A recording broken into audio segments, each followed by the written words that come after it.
한 6주에 걸쳐서 사람의 생각, 그 혼 안에서 이루어지는 영적인 전쟁들, 그리고 그 혼의 영역에서 가장 중요한 것이 변하지 않는 하나님의 진리의 말씀으로 우리의 생각을 경작하고 그 말씀의 씨를 심는 것들을 살펴보았습니다. 말씀드린 것처럼 그 모든 것들이 사실 이 영혼육 시리즈에 이어지는 부분이었는데요. 오늘부터 한 몇 주간 그렇다면 영을 따라간다 혹은 영에 속한 삶이 무엇인지를 좀 깊이 나누기를 원하는데, 오늘은 그 영을 다루는 첫 번째 시간으로 어떻게 보면 이 영에 속한 사람 또는 영에 속한 삶이 향하는 궁극적인 목적과 방향성이 무엇인지, 즉 이 영적인 삶의 가장 큰 어떤 지도를 좀 살펴보려고 합니다. 그래서 이 첫 번째 보시면요, 제가 아마 이 영혼육 시리즈 첫 번째 시간에 나눴던 건데요, 우리가 믿음의 여정에 있어서요 유의해야 될 몇 가지 사실들이 있는데, 그 A번을 보시면은요, 믿음의 여정에 있어서 겪게 되는 이 두 가지 상반되는 어려움이 있습니다. 그것이 뭐였죠? 첫 번째는 경험이 부재한 깨달음이에요. 이것은 경험이 없는 믿음이라고 부를 수 있습니다. 바울이요 고린도전서 8장 1절에서 뭐라고 말하냐면요, 지식은 교만하게 한다라고 돼 있어요. 근데 지금 여기서 바울이 세상적인 지식이 사람을 교만하게 한다고 하는 것이 아니라 모든 종류의 지식은 사람을 교만하게 할 수 있음을 말하고 있는 거예요. 다시 말하면 바울은 그것이 성경에서 나온 지식과 깨달음일지라도 우리를 교만하게 만들 가능성이 있음을 이 고린도전서 8장 1절에서 말하고 있는 거예요. 그렇다면 여러분, 우리가 이 영적인 지식으로부터 좀 어떻게 보면 아이러니한 표현이죠. 영적인 이 지식으로부터 오는 교만함에서 어떻게 우리 자신을 보호할 수 있을까요? 그것은 우리가 배우고 깨닫는 모든 이해와 정보와 깨달음을 통해서 어디로 가야 돼요? 이 진리의 근원이 되시는 예수님 앞으로 나아가야 되는 거예요. 그래서 제가 전에 나눴던 것처럼 이 진리에 대한 이해, 깨달음이요, 하나님을 향한 열정에 이르는 필수적인 길임에도 불구하고요, 이 우리의 영적인 깨달음이 만남으로 반드시 귀결돼야만 한다는 거예요. 그렇지 않으면 어떻게 돼요? 머리가 가슴보다 커지게 됩니다. 성경을 통한 깨달음이 하나님과의 만남으로 귀결되지 않으면요, 그 지식이 우리를 더 종교적으로 만든다는 것을 살펴보았어요. 제가 적어놓은 것처럼 하나님과의 만남으로 이어지지 않는 깨달음은요, 살리는 것은 영이고 내가 너희에게 이르는 말이 영이다. 즉 진리의 모든 말씀은 영인데, 이 영의 말씀을 가지고 어떻게 해요? 논쟁하고 판단하고 정죄하는 이런 종교적인 모습 가운데 빠지게 된다는 거예요. 근데 반대로요, 정반대의 영적인 어려움인데, 그것은 뭐냐면 진리가 부재한 영적인 경험입니다. 이것은 가리켜서 진리가 없는 믿음이라고 할 수 있죠. 물론 우리의 삶의 영적인 체험, 개인적인 경험이 매우 중요합니다. 제가 앞서 얘기했던 것처럼 기독교의 핵심은 단지 지적인 깨달음에 있는 것이 아니라 하나님과의 만남에 있기 때문이에요. 그러나 이 참된 기준이 되는 말씀이 없이 이 개인의 경험이 주가 되기 시작하면은요, 이것도 역시 모순입니다. 분명한 영적인 체험을 경험했음에도 불구하고요, 그 영적인 체험에 갇혀서요 주관적으로 외적인 현실들을 바라보게 돼요. 즉 진리가 개인적인 경험이라는 틀 안에서 매우 주관적으로 다뤄지게 된다는 거예요. 그러니까 내가 경험한 것만 맞다는 사고방식에 빠지게 됩니다. 잘 보세요. 한쪽은 방금 진리를 초점 맞춰 다뤘고요, 다른 한편은 하나님과의 만남과 경험을 초점을 맞춰 다뤘어요. 이 둘은요, 그리고 상반되는 자리에 있는 것처럼 보이지만요, 이 두 가지 중에 무엇인가가 부재할 경우 결과는 동일하다는 거예요. 두 가지 경우 모두 다 영적인 실제를 다루고 있음에도 불구하고 하나가 빠져버리면 자아의 생명력을 더욱 강하게 만든다는 거예요. 기준으로 다른 사람을 판단하는 내 개인적인 기준을 세우든 아니면 내 개인적인 자아의 경험의 틀 안에서, 그러니까 교단마다 신학들이 이런 어떻게 보면 개인적인 경험의 틀 안에서 나온 것들도 많지 않아요? 누군가는 은사가 끝났다고 말하고, 어떤 곳은 은사가 여전히 있다고 말하고. 요점은요, 이 두 가지의 밸런스들이 온전히 이루어지지 않을 때 영적인 실제가 사람을 더욱더 교만하고 자아의 생명력에 가득 차게 만들 수 있다는 거예요. 그렇기 때문에 우리가 해야 될 신앙의 여정은 뭐냐면요, 날마다 발견하고 깨닫게 되는 이 영적인 깨달음을 갖고 어디로 가야 돼요? 예수님과의 만남의 자리로 가야 되는 거예요. 아멘. 기도의 자리, 예배의 자리로 나가서 우리의 깨달음을 만남으로 이어질 때까지 주님 앞에 나아가는 거예요. 동시에 우리가 경험하는 영적인 체험과 경험이 진리의 기초 위에 설 수 있도록 진리의 말씀 앞에 부단히 그 날마다 진리 앞에 서는 일들을 해야 될 것입니다. 그런데요, 이 여정에 분명한 한계점이 있음을 여러분이 잘 이해하셔야 돼요. 그것이 뭐냐? 고린도전서 13장 9절에서 10절입니다. 네, 앞에 있습니다. 우리 같이 읽어볼까요? 시작. 우리는 부분적으로 알고 부분적으로 예언하니 온전한 것이 올 때에는 부분적으로 하던 것이 패하리라. 아멘. 온전한 것이 올 때가 언제요? 주님의 다시 오실 때입니다. 얼굴과 얼굴을 마주보는 그때. 그와 같은 영상으로 변하여 모든 것을 온전히 아는 그때인데, 그 날이 오기 전까지 모든 사람은 어때요? 그 지식과 깨달음이 부분적이라고 성경은 분명히 얘기하고 있습니다. 즉 여러분이요, 우리가 지금 다른 배경들을 갖고 다른 여정들을 살아왔을 텐데, 여기 계신 분들 중에 우리 모두가 아무리 놀라운 경험과 깨달음을 얻는다 할지라도요, 주님을 다시 만나는 날 경험하게 될 영적인 체험과 깨달음에 비교하면 뭐예요? 지극히 부분적일 뿐이라는 거예요. 자, 제가 아까 뭘 얘기했죠? 우리가 경험을 했는데, 영적인 체험을 했는데, 이것이 진리의 기초 위에 서지 않으면 어떻게 된다고 그랬죠? 개인적인 주관적인 경험에 빠지게 된다고 그랬죠. 자, 우리가 경험을 했는데, 그리고 날마다 그 진리와 균형을 맞춰야 되는데, 여기는 어떤 한계점이 있다고요? 이 진리를 아무리 파도 우리는 주님이 다시 오실 때까지 부분적으로밖에 이 진리를 이해할 수 없다는 거예요. 그렇기 때문에 우리가 아무리 놀랍고 엄청난 영적을 체험할지라도 필연적으로 우리 안에는요, 진리가 부재한 공간이 여전히 존재한다라는 거예요. 여기서 좀 더 다루고 싶은 한 부분은요, 경험이 없는 깨달음 또는 이 진리에 기초하지 않은 경험은요, 거기 적혀 있나요? 진리에 대해서 하나님께서 의도하신 목적을 거스르게 됩니다. 다시요, 하나님이 어떠한 진리 가운데 의도하신 목적이 있어요. 근데 우리가 부분적인 깨달음 또는 내가 놀라운 영적인 체험을 했음에도 불구하고 부분적인 지시를 성장시키지 않으면요, 그 진리가 본래 의도하고 있는 방향성에서 거스르게 벗어날 수 있다는 거예요. 이걸 좀 더 살펴볼게요. 그럼 요거를 이제 영혼육의 진리로 좀 적용을 해보겠습니다. 영혼육 진리를 이해하는데 주의해야 할 점이 있습니다. 이러한 이해 속에서 영혼육 진리를 살펴보길 원하는데, 우리가 지금 리뉴잉 마인드까지 하면은 거의 한 16주 가까이 영혼육을 살펴보고 있는데, 이 믿음의 여정에서 가장 중요하고 기초가 되는 부분은 이 영과 육체 또는 영과 혼을 분별하는 것에서 출발하는 여러분을 살펴보았습니다. 왜 그렇죠? 참된 생명의 역사는 언제나 사람의 영 안에서 이루어지기 때문이에요. 그래서 요한복음 4장에 뭐라고 되어 있어요? 하나님은 영이시니 하나님께 예배하는 자는 영과 진리로, 혼과 육이 아니라 오직 영으로만 하나님을 만나고 섬기심을 살펴보았어요. 즉 사람의 눈으로 볼 때는 매우 아름답고 대단하게 보일지라도요, 그 아름다움과 대단함이 사람의 혼에 속해 있는 것이라면, 다시 말하면 하나님이 아닌 사람의 자아의 생명력에 속해 있는 것이라면 하나님을 기쁘시게 할 수 없다는 거예요.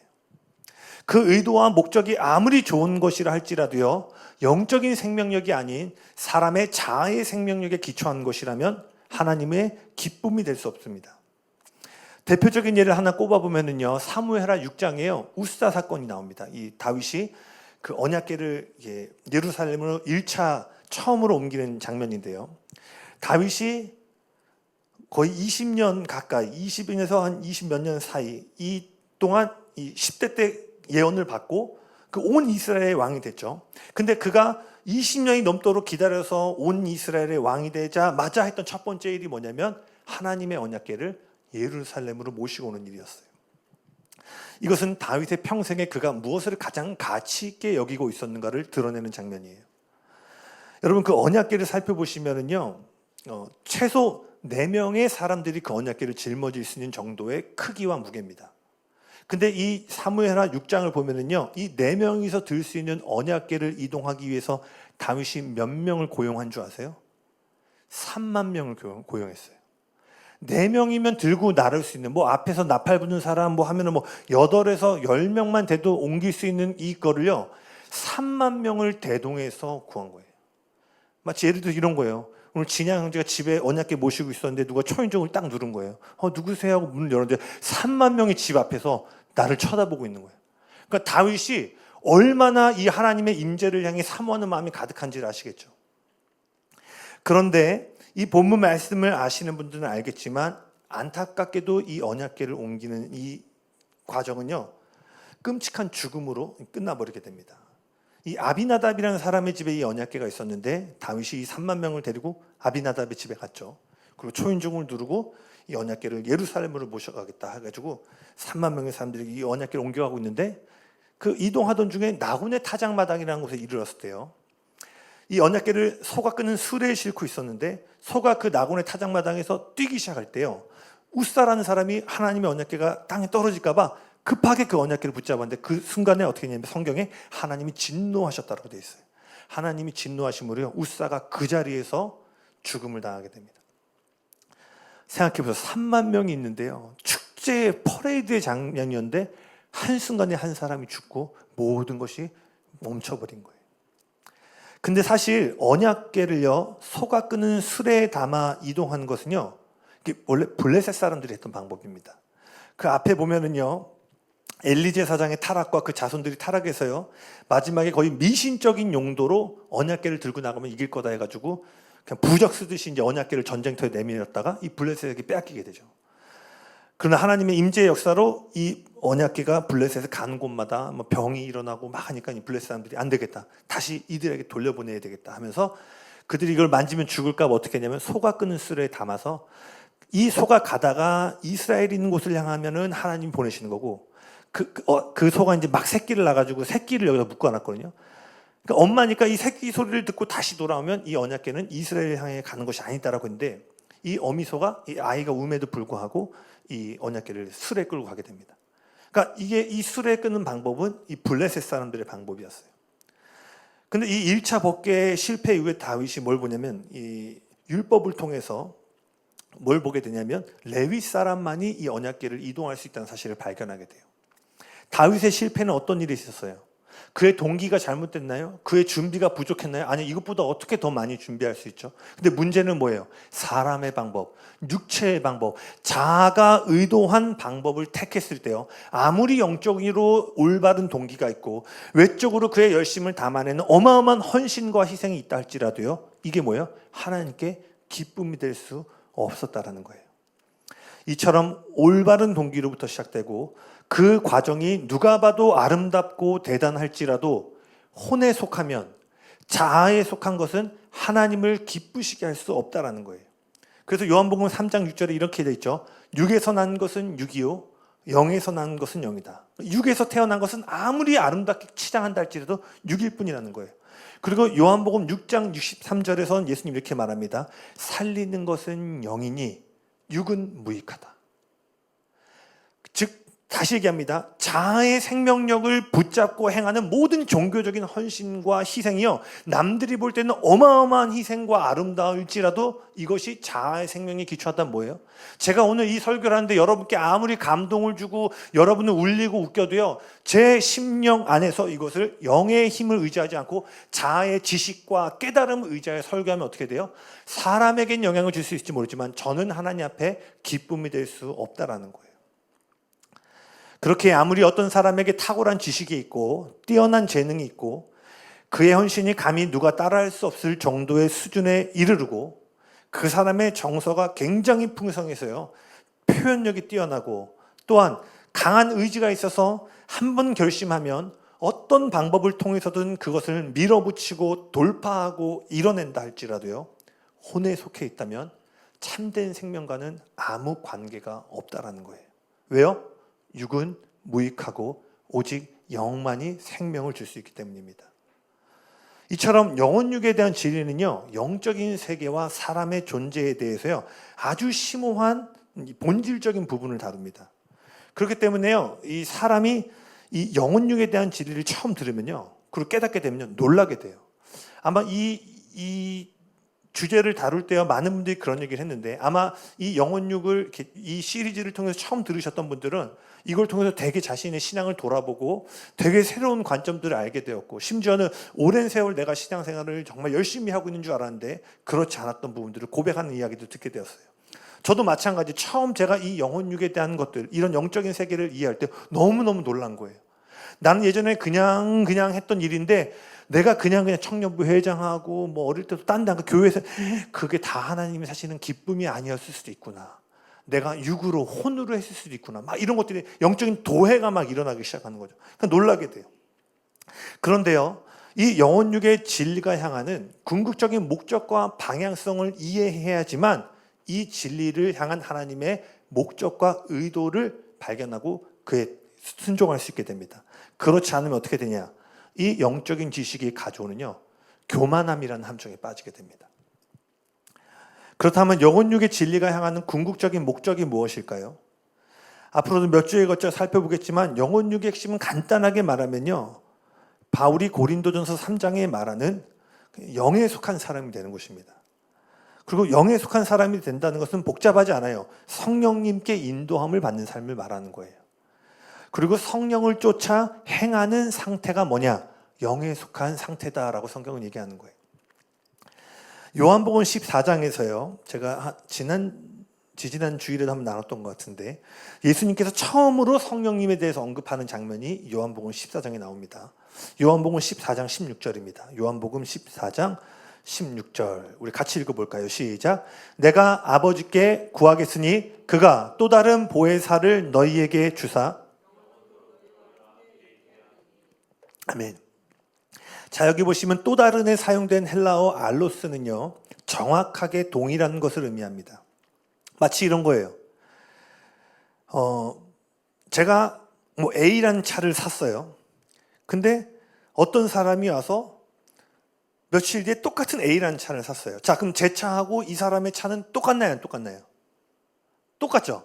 그러나 어떤 면에서는 달라요. 그러니까 같은 키로 열 수가 없죠. 그러나 똑같아요. 지금 여기서 말하는 또 다른 보혜사가 의미하는 건 뭐냐면 완벽하게 같으면서 다름을 얘기하는 거예요. 즉 예수님은 지금 뭘 말씀하시냐면, 내가 떠나고 전혀 다른 성령님이 오시는 것이 아니라 나와 완벽하게 일치하고 동일한 성령님이 이제 너희 안에 오셔서 내주하실 것을 얘기한 것입니다. 거기 제가 유인물을 적어놨는데, 요한복음 14장 26절을 보면 예수님이 뭐라고 말씀하시냐면, 나는 아버지가 하신 것만 듣고 말한다라고 얘기를 해요. 그리고 요한복음 15장 26절 거기 있나요? 제가 빼먹은 것 같기도 하고, 그 예수님만을 증언한다라고 요한복음 15장 26절에 말해요. 그리고 요한복음 16장 14절에는 예수님에게 들은 것만을 말하고 예수님의 것을 가지고 증언한다라고 말씀하셨어요. 즉 성령님은 완벽하게 예수님을 대표하시는 분이십니다. 동의하세요? 아멘. 즉 영에 속한 삶, 성령의 인도함을 받고 성령을 쫓아 행하는 삶이라는 것은요, 신비적이고 어떤 멜랑콜리한 신앙생활을 하는 것이, 말을 하는 것이 아니라 그 성령님이 완벽하게 대표하시고 가르치고 있는 예수님과 동일한 삶을 사는 것을 의미하는 거예요. 그래서 히브리서 기자는요, 히브리서 12장 2절에서 이렇게 말합니다. 우리 같이 읽어볼까요? 시작. 믿음의 주요 또 온전하게 하시는 이인 예수를 바라보자. 그는 그 앞에 있는 기쁨을 위하여 십자가를 참으사 부끄러움을 개의치 아니하시더니 하나님 보좌 우편에 앉으셨느니라. 아멘.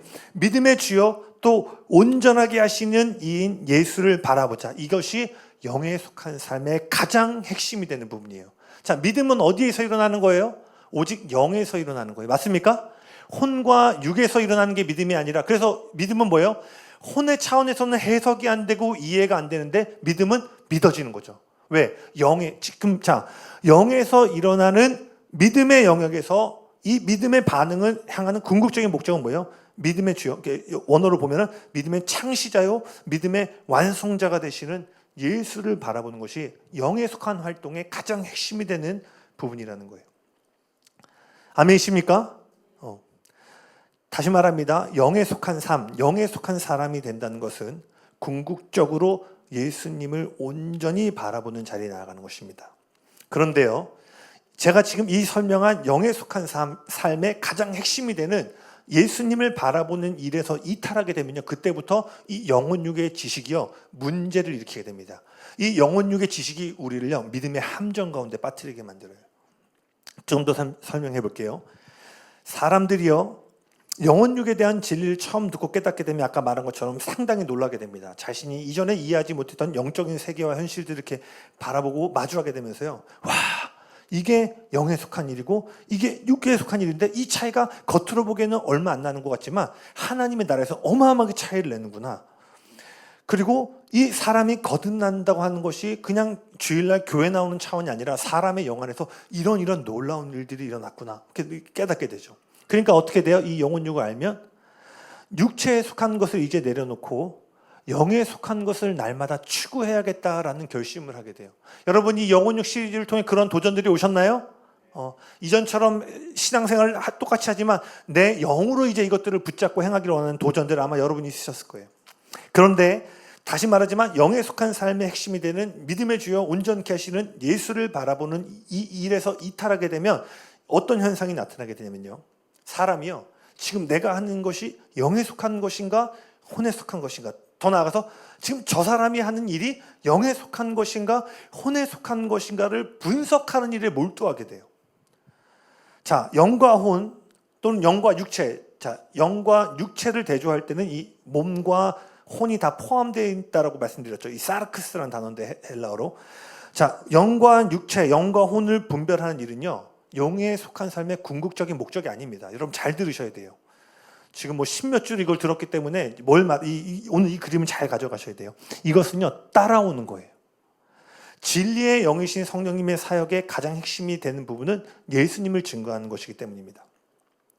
즉 영에 속한 삶의 핵심은요 우리의 모든 시선이 예수님을 향하는 것이에요.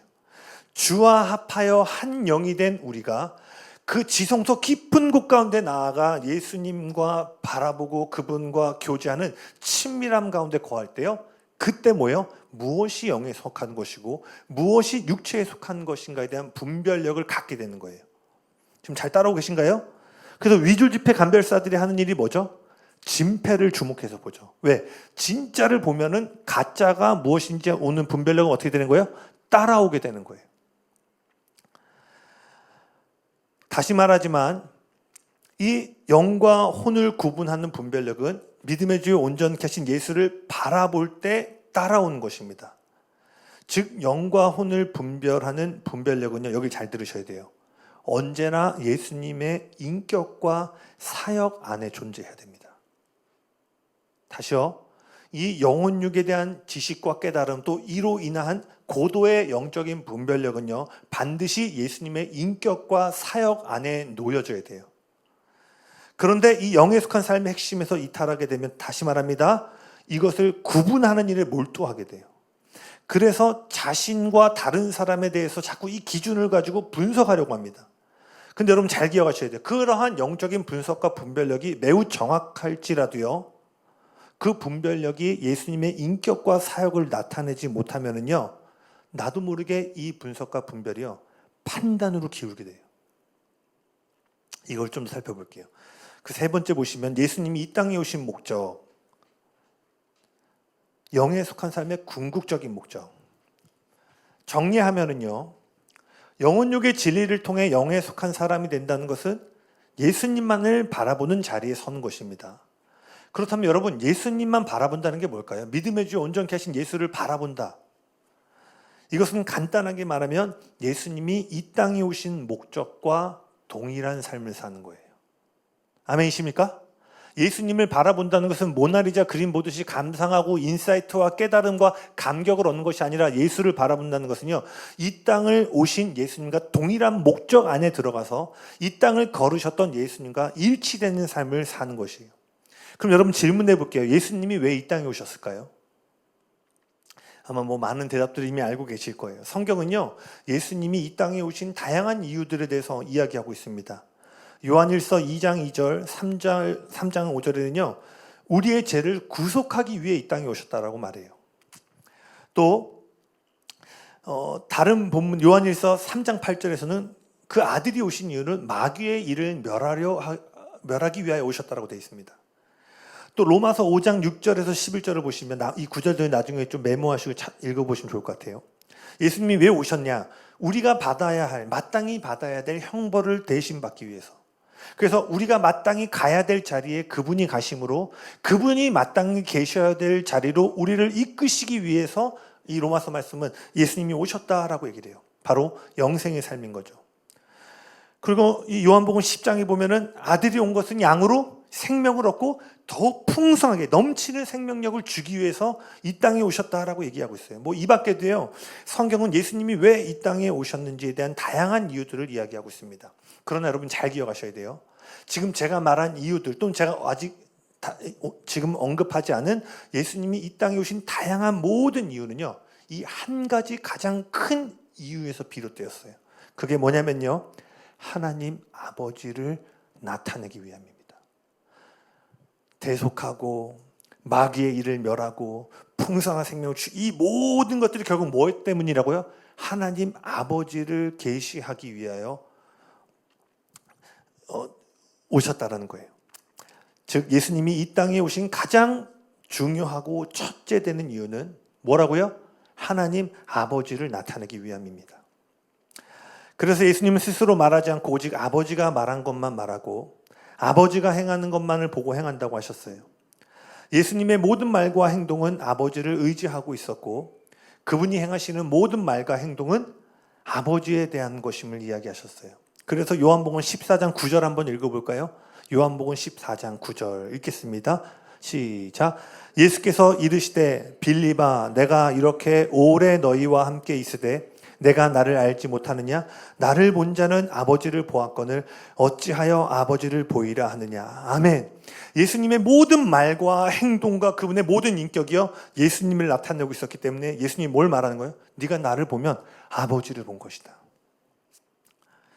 히브리서 1장 1절에서 2절입니다. 히브리서 1장 1절에서 2절. 제가 아까 여기 읽다 보니까 제가 아까 성령님에 대해서 얘기할 때 제가 구절을 좀 헷갈렸네요. 제가 아까 성령님 얘기할 때 아버지가 말한 것만 듣고 말한다 이렇게 얘기했죠. 예수님이 말씀하신 것만 듣고 이제 성령님이 예수님의 말을 증언한다는 거였습니다. 자, 히브리서 1장 1절에서 2절 같이 읽어볼까요? 시작.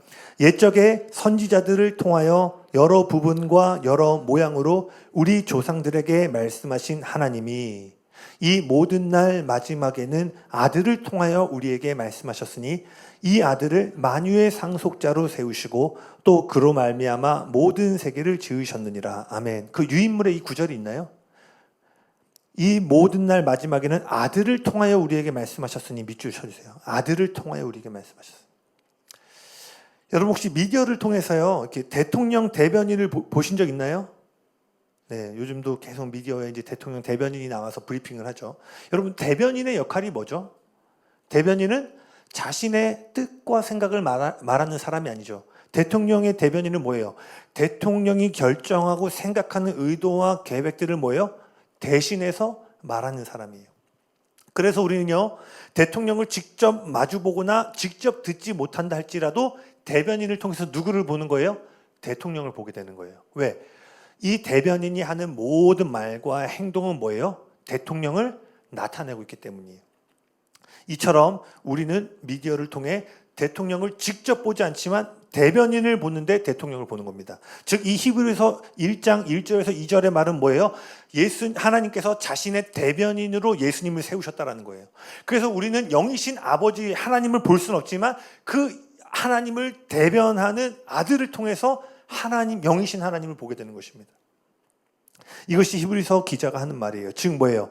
우리가 예수님을 본다는 것은 정확하게 하나님 아버지의 본성과 인격을 보는 것을 말하는 거예요. 잘 따라오고 계신가요? 할렐루? 네, 따라오고 계시죠? 자, 다시 1페이지로 다시. 네. 다시요. 예수님을 제가 큰 주제부터 지금 계속 이렇게 좁혀가는 거예요. 믿음의 주요 온전케 하신 예수를 바라본다는 것은 예수님의 목적인 아버지를 보는 거고, 이 히브리서 말씀처럼 예수님은 완벽하게 아버지의 본성과 인격을 대변하시는 분이라는 거예요. 그래서 우리가 그분을 볼 때 아버지를 보는 겁니다.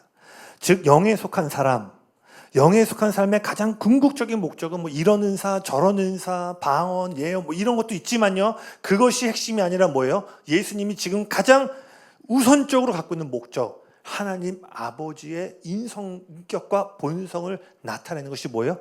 영에 속한 삶의 가장 핵심이 되는 부분이라는 거예요. 아멘이십니까?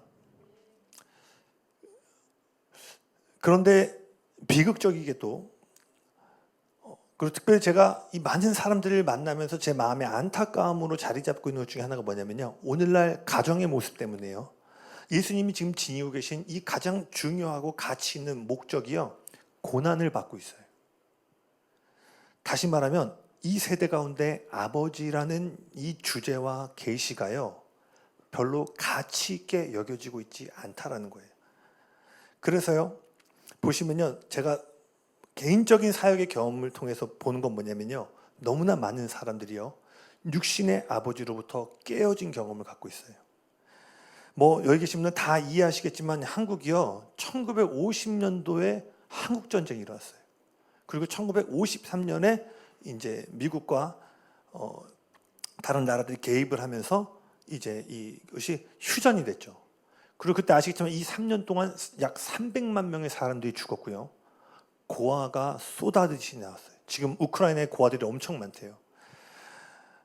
그러니까 불과 한 세대에서 길게는 두 세대만 올라가면요, 한국이 어마어마한 고아들이 가득했죠. 그리고 아는 것처럼 그 어려움 속에서 역사적으로 볼 수 없는 어마어마한 경제 성장을 이루었죠. 근데 그러면서 나라는 윤택해졌는데 어떻게 됐어요? 가정이 흔들리기 시작했어요. 왜요? 부모들이 계속 나가서 일을 해야 돼. 자녀하고 밥 한 끼 먹을 시간이 없는 거예요. 그러다 보니까 어떤 일이 일어나기 시작했냐면요, 어떤 분이 이런 표현을 썼는데 되게 동의해요. 이제 핵가족을 넘어서 핵개인의 시대로 넘어왔다. 그러니까 이제 가족마저도, 이 핵가족이라는 이 구성마저도 해체되고 있다는 거예요. 그리고 질서와 순종을 중요시 여기는 유교를 우리 대한민국, 이 아시아 국가들이 특별히 문화적 배경으로 갖고 있죠.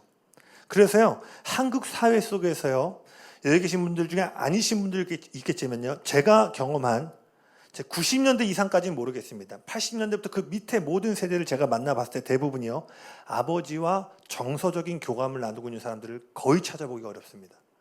특별히 제가 하나님 아버지에 대한 메시지를 나눌 때요, 대부분의 젊은이들이 와서 하는 것이, 전도사님 무슨 메시지인지는 알겠는데 내가 육신의 아버지의 관계 안에서 이것을 도무지 이해하기 어렵다라는 고민 상담을 받을 때가 너무 많아요. 아마 여기 계신 분들도 제가 말하는 이런 배경들을 너무 이해하실 거예요. 그러니까요, 한국 사회를 대표하는 아버지의 모습이 일반적으로 어때요? 엄격하거나 말이 없거나 감정 표현이 거의 없는 모습이 이 한국 사회의 아버지 상들이 갖고 있는 모습들이에요. 그러니까 이러한 배경 속에서요, 많은 사람들이 아버지란 단어 자체를 달가워하지 않는다라는 거예요. 여러분 동의하세요? 네. 뭐 마지막 이제 아버지 기도하면 다 우나요? 네. 저희 밑에 세대는 모르겠지만 제 사역의 경험에서는 그렇습니다. 그러니까요, 예수님의 가장 중요한 사역이 하나님 아버지를 대표하는 건데, 우리의 시대적인 배경과 환경 속에서 이 아버지라는 가치가 중요하지 않게 된 거예요. 그러니까 어떻게 되냐? 고아의 마음들이 많은 거예요. 스스로의 힘으로, 아버지의 도움 없이 내 열심으로 계속해서 성취해내고 얻어내려고 하는 신앙들이 강해지기 시작하는 거예요. 그리고 이러한 일들이 지금 사회적 현상으로 일어나고 있잖아요. 젊은이들이요, 권위에 대한 알러지가 있어요. 그리고 우리는 가장 신뢰해야 될 만한 정부 기관에 대해서도요, 기득권이나 권위를 갖고 있다. 그럼 사람들이 일단 존경의 눈보다 뭘로 봐요? 의심의 눈으로 보고. 요즘 뭐 미디어를, 여러분 미디어 보지 마시고 성경 보세요. 할렐루야. 뭐가 사실인지 진짜인지. 근데 누가 뭐 깃발만 들었다면요, 그냥 죽자사자 달려들어서 이 사람 끌어내리고 저 사람 끌어내리고. 그러니까 사람들 안에 어떠한 인식이냐면, 권위자들은 우리를 도와주는 존재가 아니다라는 것들이 있는 거예요. 뭐 나중에 하나님 아버지에 대한 거 나눌 때 좀 더 나눌게요. 그러면서 이 시기에 또 한국 사회에 어떤 일이 있었냐면은, 세계 선교 역사에서 찾아보기 드문 어떠한 부흥의 역사들이 일어났죠. 그래서 25년 정도 지났을 때 대한민국의 한 25%에서 많게는 30%에 달하는 이 전체 인구의 4분의 1이 기독교가 되는 유례없는 부흥을 경험하게 돼요. 근데 앞서 제가 말한 이런 시대적인 배경 속에서 부흥이 겹쳐서 일어났는데, 그러다 보니까 어떤 일이 일어나면요, 교회와 사람들 안에 영적인 체험과 놀라운 깨달음을 얻게 됐어요. 그런데 이 영적인 체험과 깨달음을 통해서 아버지를 대표하는 자리로 가야 되는데 아버지를 대표하지 못하게 된 거예요.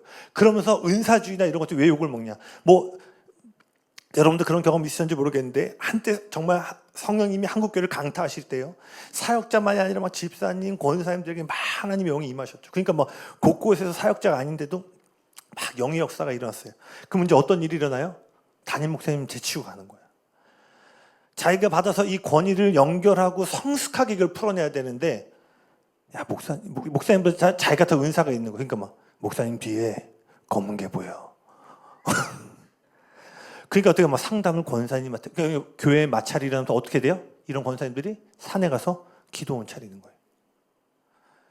이 영적인 경험과 깨달음을 통해 궁극적인 목적인 아버지를 대표하는 자리로 가야 되는데, 시대적이고 영적인 상황 가운데 아버지에 대한 이 계시, 진리를 놓쳐버리니까 어떻게 돼요? 그것이 자아의 생명력으로 끌어오게 되는 거예요. 그러니까 이 영적인 체험과 깨달음을 하는 사람들 어떻게 돼요? 사람들을 컨트롤하기 시작해요. 복음주의가 왜 은사주의를 싫어하냐? 그걸 통해서 사람을 조종하려고 하잖아. 너네 말씀 없는데 그 현상으로 사람 꼬드겨서. 그래서 꼭 그런 건 아닌데 항상 보면은 이단들이 이렇게, 아니, 여기 안 하겠습니다. 네. 저는 복음주의와 은사주의를 모두 사랑하고, 이 교회는 마지막 때 성령과 말씀이 하나 되는 할렐루야, 네, 부흥의 교회가 될 거기 때문에 지금 제가 말하는 요점이 뭔지 아실 거예요. 아버지를 대표하지 못하는 영적인 체험과 경험.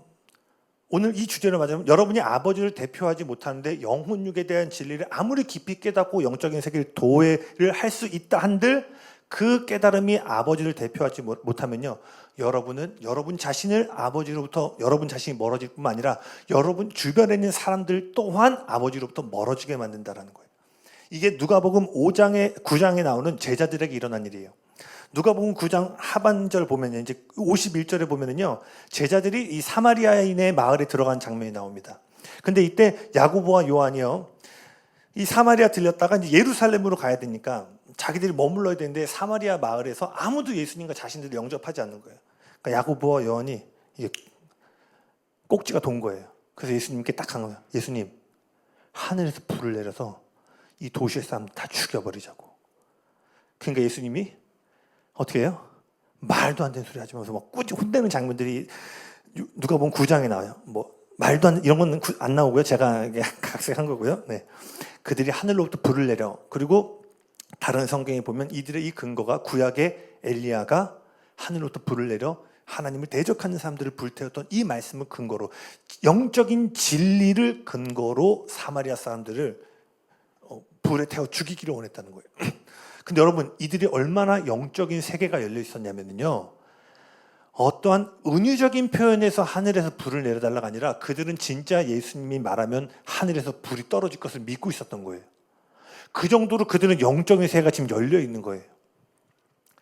자, 여러분, 야고보하고 요한이 누구죠? 12제자 중에 두 사람인데, 우리가 아는 것처럼 당대에 예수님의 제자가 된다는 것은 자신의 목숨을 내놓고 따르는 일이었어요. 그래서 이들은 이미 어마어마한 대가 지불을 하고 예수님을 따르고 있었고요. 그들은 눈을 뜰 때마다 말씀이 육신이 되어 오신 예수님의 입으로부터 살리는 영의 메시지를 날마다 들었어요. 그리고 그 영의 메시지를 들을 뿐만 아니라 예수님과 동행하면서 안진뱅이가 일어나고 눈먼 자가 보게 되고 귀머거리가 듣게 되는 영적인 하나님 나라의 실제를 날마다 경험하고 있던 사람들이었어요. 다시 말하면요, 야고보와 요한은 당대의 가장 영적인 위치에 거주하고 있던 사람들이었습니다. 그리고 상대적으로 사마리아는요, 가장 육적인 상태에 머물고 있었어요. 그들의 눈은 가려졌고요, 예수님이 누구신지를 알아보지 못했고 거절했죠. 잘 보세요. 이 본문에는 가장 영적인 위치에 거주하고 있는 제자들과 가장 혼적이고 육적인 자리에 있는 사마리아 사람들이 나옵니다. 그런데 이 야고보와 요한은 이러한 영적인 갭 차이 안에서 정확하게 분별했죠.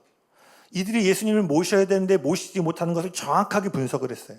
그런데 문제는요, 이러한 간극이 나타났을 때 예수님이 지니신 목적을 제자들이 드러내지 못하는 데 있었다라는 거예요.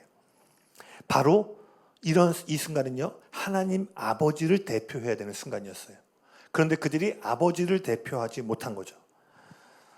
그래서 이 순간 야고보와 요한의 책임은 이것이 혼에 속한 것인가 영에 속한 것인가를 분별하는 것이 그들의 책임이 아니었고요. 그들의 책임은 이 순간에 하나님 아버지를 어떻게 나타내므로 사마리아 사람들의 영적인 눈을 열어줄 것인가에 초점을 맞췄어야 됐다는 거예요. 여러분 기억하십시오. 우리의 영적인 분별력이 아버지를 대표하지 못하면요, 나타나는 현상이 있습니다. 끼리끼리 문화가 나타납니다. 이게 어떻게 동일한 누가복음 9장에 똑같이 일어나요. 이 불을 내려 죽이자고 하기 직전에 어떤 일이 일어나냐면요, 이 제자들이 길을 가다가요, 자신들을 따라오지 않는데 예수님을 증언하는 일단의 무리를 만납니다. 그러니까 그들이 뭐라고 하냐면 예수님 못하게 해요. 그 앞에는요, 자기들끼리 누가 높냐 싸웠는데요, 그건 넘었어. 그래야 우리 모두가 한 팀이야, 원팀이야, 이렇게 공동체성이 생겼는데요, 쭉 가다 보니까 자신들과 결이 맞지 않는 사람들이 나오니까 그들을 어떻게 하는 거예요? 해체시키고 싶은 거예요. 즉 그릇된 엘리트주의의 제자들이 빠지게 됩니다. 누가요? 당대의 가장 영적인 위치 가운데 거주하고 있던 사람들이 끼리끼리 문화 가운데 빠지게 돼요. 왜요? 무엇이 혼에 속했고 영에 속한지는 누구보다 잘 분별할 수 있는데 뭐가 안 되는 거예요? 아버지를 대표하지 못하니까요, 자신들이 아버지의 마음으로부터 멀어질 뿐만 아니라 그 예수님을 따르지 않지만 예수님 친구는 그들이 아버지가 어떻게 바라보시요? 기쁨으로 바라보실 텐데 그들도 존중해주고 아버지께로 나아가도록 이끌어야 될 그들이요, 그들을 해체시키려고 하는 분열의 영 가운데 빠지게 되었다는 거예요. 잘 전달되고 있는 거죠? 할렐루야. 네, 할렐루야. 네. 여러분, 우리가 아는 것처럼요, 하나님 아버지의 마음은 언제나 둘로 나뉘어진 것을 하나 되게 하시는 것입니다. 아멘. 그래서 예수님이 오셔서 그 휘장을 찢으신 거잖아요. 자신의 육체를 찢으심으로 둘로 나뉘어진 사람과 하나님의 사이를 나누는 모든 죄와 장벽들을, 율법의 장벽들을 주님께서 해체하셨어요. 그래서 아버지의 마음은 언제나 절대로 만날 수 없는 사람들이 십자가 안에서 하나가 되는 것을 원하셨어요. 그것을 성경은 유대인과 이방인으로 이야기하고 있습니다. 바울은요, 매우 영적인 위치에 거주할 뿐만 아니라 그는 예수님이 가지셨던 그 영적인 삶의 궁극적인 목적을 가장 올바르게 이해했어요. 물론 사도행전 이후에 제자들도 그걸 다 이해했지만, 그래서요, 고린도전서 9장 20절과 21절에 보면요, 읽진 않겠는데요, 바울이 뭐라고 얘기하냐면 내가 유대인에게 갈 때는 유대인의 모습으로, 이방인에게 율법 없는 자에게 갈 때는 율법 없는 자의 모습으로 가서 아무쪼록 한 영혼이라도 구원할 수 있다면, 내가 한 영혼이라도 그 사람에게 아버지를 대표하여 아버지의 집으로 인도할 수 있다면 내가 얼마든지 내 겉모양과 모습을 변화시켜서 그들을 구원하기 원한다라고 얘기를 해요. 거기 적어놨는데요, 신앙생활의 본질은 영적인 지식을 가지고 자기 자신이나 또는 다른 사람들을 바라보면서 이게 지금 영에 속한 것인지 아니면 혼에 속한 것인지를 분석하고 분별하는 것에 있는 것이 아니라 전심으로 주님을 바라보고 그 주님께서 갖고 계신 궁극적인 목적인 하나님 아버지를 나타내는 데 있음을 여러분이 반드시 기억하셔야 돼요. 그래서 몇 주에 걸쳐서 우리가 영에 대한 것들을 깊이 다뤄볼 텐데 이 깨달음을 통해 결국 여러분은 어느 자리로 가야 되는 거예요? 여러분의 얼굴과 표정과 모든 삶의 모습을 통해서 사람들이 아버지를 볼 수 있도록 해야 된다는 것입니다. 아멘. 올바른 일, 올바른 말, 때론 정확한 분별력이 있음에도 불구하고 하나님 아버지를 대표하는 올바른 자리에서 벗어나게 되면요, 기억하셔야 돼요. 첫째 아들의 영에 사로잡히게 됩니다. 제 이야기를 여러 차례 드렸지만 저는 2008년에 중국에서 매우 놀라운 영적인 체험을 했어요. 평생을 장로교에 자랐음에도 불구하고 제가 이 상해에서 성령님을 아주 제가 이해하지 못하는 차에 성령을 만나는 경험을 하게 됐는데, 이 체험이 제가 이례적으로 끝난 것이 아니라 몇 년에 걸쳐서 제가 성령님과 어떤 경험들을 하게 되어졌고, 제가 그 전에 지식적으로 이해하지 못하는 어떤 많은 현상들을요, 수년에 걸쳐서 보게 되었어요. 그러면서 제가 그때 영혼육이라는 게 존재하는구나. 무엇이 영에 속한 것이구나. 무엇이 혼에 속한 이런 것들을 이제 조금씩 배워가고 분별할 수 있게 되었어요. 그래서요. 어느 시점에 이르렀을 때는요, 뭐 이런 표현이 좀 그렇습니다만, 제가 어떤 사역자나 설교자 또는 예배 인도자를 볼 때요, 이것이 영에 속해서 풀어내고 있는지, 혼에 속해서 풀어내는지를 느끼고 조금씩 분별할 수 있게 되었어요. 그런데 그때 당시에 제가 이러한 영적인 분별할 수 있는 영적인 위치에 조금씩 올라가고 있었는데, 저에게 한 가지 문제가 있었어요. 그게 뭐냐면 제가 앞서 말한 예수님이 갖고 있는 궁극적인 목적인 아버지를 대표하는 일에 대한 이 진리가 저에게 빠져 있었던 거예요. 그 결과요, 제가 갖고 있던 이 분별력이요, 특정 부류의 사람들에 향해서는 판단으로 가기 시작한 거예요. 그것이 제가 말하는 이 첫째 아들의 영이라는 표현입니다. 많은 분들이 알겠지만 분별과 판단은 한 끗 차이죠. 뭐예요? 사랑이에요. 내가 사랑으로 바라보는 분별이지만 사랑 없이 바라보는 판단이죠. 판단은 쉽게 말하면 꼴 보기 싫은 마음이에요. 어떻게 하냐? 제가 그런 걸 많이 겪어봤기 때문에 할렐루야. 네. 내가 돌봐야 되고 따라야 될 팔로워들이고 양인데 어떤 사람 보면 꼴 보기 싫은 거야. 제가 그런 얘기 했나요? 제가 한번 사람이 좀 마음이 어우러지니까요, 쩝쩝 소리가 그렇게 꼴 보기 싫더라고요. 그리고 먹을 거 집었다가 아시죠? 이렇게 놓고 더 큰 거 집을 때, 그게 꿀밤한테 막 때리고 싶은 거야. 니만 먹어, 니만, 다 같이 먹는데 왜 젓가락을 침 묻었던 걸 갖다가, 할렐루야. 영혼육을 분별하는데요, 아버지를 대표하는 지식이 빠져버리니까요, 뭐 느끼고 알고 방언도 하고 막 어떤 은사적인 것도 체험하는데 내 옆에 있는 애 젓가락 하나를 못 참는 거예요. 제 문제는요, 영적인 분별력은 점점 더 성장해 가는데 아버지가 아닌 큰형을 대표하는 부분들이 제 삶의 문제로 나오기 시작했어요. 그래서 여러분 기억하셔야 돼요. 그러면서요, 제가 이 시기에 어떠냐면 주변 사람들도 제 삶에 일어나는 영적인 갈망함이나 영적인 분별력을 인정해 줬어요. 어떠냐면요, 제가 청년임에도 불구하고 전에 있던 교회 담임 목사님이요, 저를 막 금요일에 메시지를 세우기도 했고요. 금요일날 당일날 너 오늘 설교 좀 해라 뭐 이랬어요. 그러니까 제가 막 그때 하나님을 향한 헌신과 열정과 이런 것들을요, 주변 사람들이 인정해주고 이렇게 존중해줄 만한 어떤 외적인 헌신으로 막 나타나고 있을 때였어요. 그런데 제가 언젠가 얘기했죠. 친구 사역자가 올라 설교하거나 내가 볼 때 혼에 속한 것 같으면 어떻게 한다고 했죠? 이러고 듣는 거예요. 이러고, 네 삶이야 똑바로 살아라. 죄송합니다. 너무 리얼했나요? 네. 친구한테 친구 사역자들이 이렇게 하는데, 근데 제가 이 영적인 사역의 핵심, 영적인 삶의 가장 큰 핵심은 무엇이 영에 속한 것이고 혼에 속한 것인가를 구분하는 데 있는 것이 아니라 그 구분을 해야 되는 순간에 내가 아버지를 나타내는 기회로 삼아야 된다는 것을 깨닫게 되고요. 제가 여러 차례 얘기했죠. 저는 그 뒤로는 여기서 애가 설교를 하든 뭐 육에 속한 사람이 설교를 하든, 육에 속한 사람 설교는 거의 없죠. 그러니까 누가 하든 뭐예요? 저는 그것을 통해서 아버지의 메시지를 들으려고 하는 거예요. 자, 요한복음 8장 이야기만 하고 제가 마칠게요.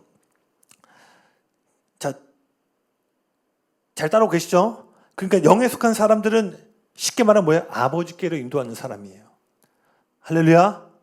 영에 속한 사람은 예언하는 사람, 치유하는 사람 이런 거 될 수 있지만 본질은 뭐라고요? 아버지께로 인도하는 거예요. 그것이 예언이 됐건 치유가 됐건 뭐 다른 뭐 희생이 되고 뭐 어떤 은사가 됐던 간에 핵심은 뭐라고요? 이 모든 것을 통해 아버지를 볼 수 있게 해주는 것이 영에 속한 사람의 특징이에요. 자, 요한복음 8장을 보면 나와주시겠어요? 예배팀이 아니죠. 진양아 나와줄래? 네. 오늘 또 재범 형제가 또 공연이 있어가지고 저도 팀이라고 부르는데 한 명이 나오니까 네.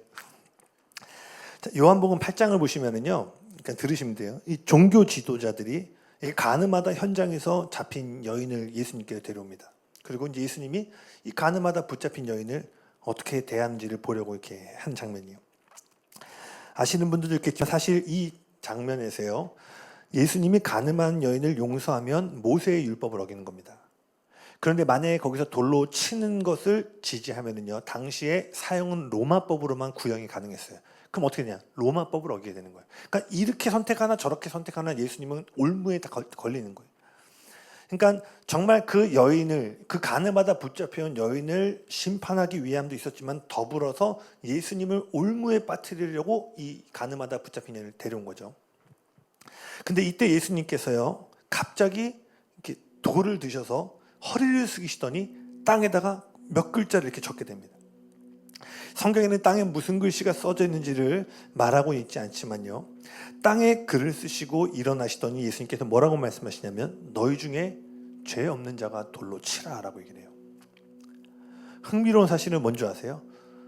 지금 이 그 배경 속에서 유일하게 죄가 없으신 분이 누구예요? 예수님이에요. 예수님만이 지금 돌을 들어서 이 여인에게 던질 수 있는 자격을 갖고 계신 분이에요. 근데 유일하게 이 여인에게 돌을 던질 수 있는 분이 돌을 짚지 않으셨어요. 그리고 예수님이 땅에 쓰신 글씨가 무엇인지 모르지만 그것이 얼마나 은혜로운 분위기를 만들었는지요, 돌을 들고 대기하고 있던 모든 사람이 그 은혜의 분위기에 압도되어서 돌을 내려놓고 그 여인으로부터 떠나기 시작했어요. 여러분, 이 본문이 뭔 줄 아세요? 아버지와 딸이 만나는 장면이에요.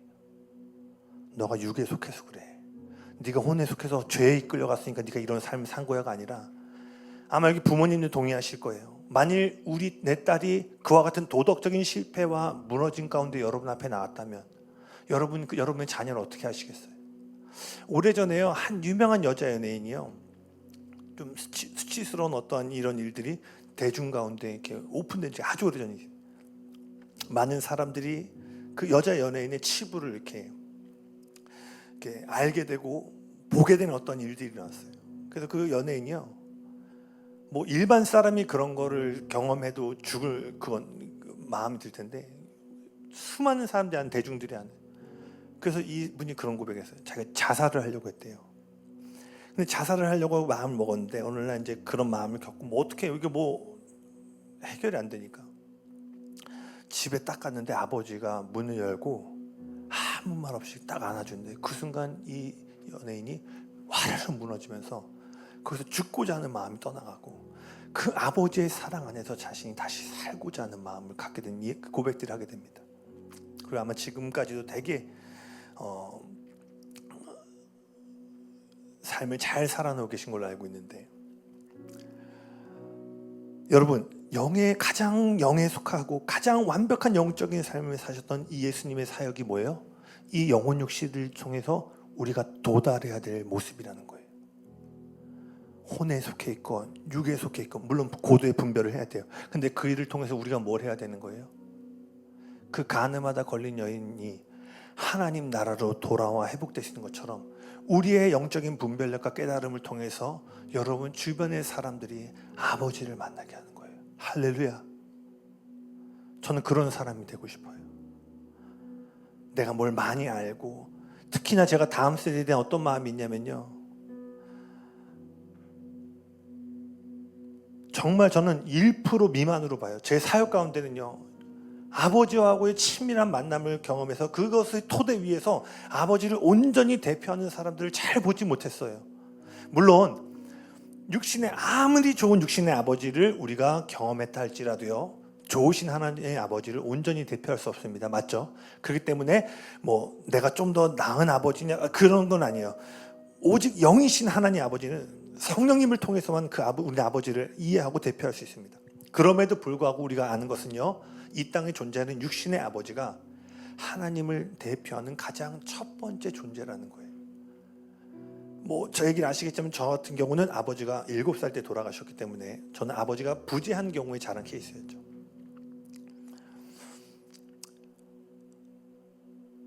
오늘 저와 동일하신 경험들 하신 분들이 여기 많이 계실 텐데요, 제가 그때 청년 시절에 어느 시점에요, 하나님 아버지를 너무 알고 싶은 거예요. 근데 경험과 기억과 아버지 목소리도 기억이 안 나니까 뭐 어떻게 해야 될지를 모르겠는 거예요. 긴 얘기를 짧게 하면 그때 한 선교사님께서 저에게 해주신 얘기가 제 인생에 되게 중요한 어떠한, 지금까지도 제가 생각하는데 이렇게 중요한 부분을 자리 잡고 있는데, 그분께서 그런 얘기를 해주시더라고요. 청년 때니까, 웅보야, 사도 바울은 평생을 독신으로 지내는데 그가 기록한 서신서들을 보면 누구보다 신부의 영성을 깊이 풀어냈어. 결혼을 안 했는데 신부영을 가장 깊이 풀어냈어. 웅배 비록 네 삶에 육신의 아버지가 존재하지 않지만 좋으신 하나님 아버지를 만나면 독신인 바울이 신부의 영성을 풀어냈던 것처럼 이 땅에 아무리 좋은 육신의 아버지를 가졌다 할지라도 경험할 수 없는 좋으신 아버지를 네가 경험하게 될 거야. 제가 그때 그 말을 믿음으로 붙잡고요, 기도하기 시작할 때요, 감사하게도 하나님은 시간을 거치면서 하나님 아버지 저에게 나타내 주셨어요. 그리고 제가 이제 개척을 하고 이 사역 가운데 조금씩 더 배워가는 것은, 사람들은 영적인 깨달음과 통찰력도 중요하지만 나를 기뻐해 주는 사람을 지금 기다리고 있구나라는 것들을 배우게 돼요. 그것이 바울이 말한 뭐예요? 이 세대에 선생이 많으나 아비는 적다고 말한 거예요. 여러분, 영에 속한 사람은요, 누군가를 참아주는 사람이 아니라 누군가를 기뻐해 주는 사람임을 기억하셔야 돼요. 큰 형은 참습니다. 큰 형은 참아요. 꼴배기 싫은데 참아요. 반찬 짚은 거 속으로만 참는 거예요. 근데 여러분 아시죠? 사람은 본능적으로 이 사람이 나를 참아주고 있는지 기뻐하고 있는지를 느낄 수가 있는 거예요. 여러분을 통해 하나님 아버지가 계시되기를 예수님이 축복합니다. 그래서 요한복음 1장 12절에 뭐라고 되어 있어요? 예수님이, 여러분 그 말씀 찾아보실래요? 요한복음 1장, 이거 읽고 한번 기도하기 원합니다. 1장 12절, 아마 다 암송하고 있는 말씀이실 텐데, 요한복음 1장 12절 한번 읽어볼까요? 시작. 영접하는 자 곧 그 이름을 믿는 자들에게는 하나님의 자녀가 되는 권세를 주셨으니. 요한이 지금 뭘 얘기하는 거예요? 예수님이 이 땅에 오신 성육신의 가장 큰 이유이자 큰 열매는 하나님을 아버지로 삼는 자녀됨에 있음을 얘기하는 거예요. 예수님이 이 땅에 오신 궁극적인 목적의 첫 번째 열매는 은사가 풀어주고, 이건 뒤에 단이고, 예수님이 이 땅에 오셔서 죽으시고 부활하신 궁극적인 첫 열매는 아버지를 알게 하고 우리로 하여금 자녀가 되게 하는 것이라고 분명히 이야기하고 있습니다. 할렐루야. 우리가 10몇 주에 걸치는 이 영적인 지식과 영적 세계의 도회를 통해서 우리가 결국 붙잡아야 될 것은 뭐예요? 여러분의 얼굴과 삶과 사역을 통해서 아버지가 더 많이 드러나는 거예요. 할렐루야.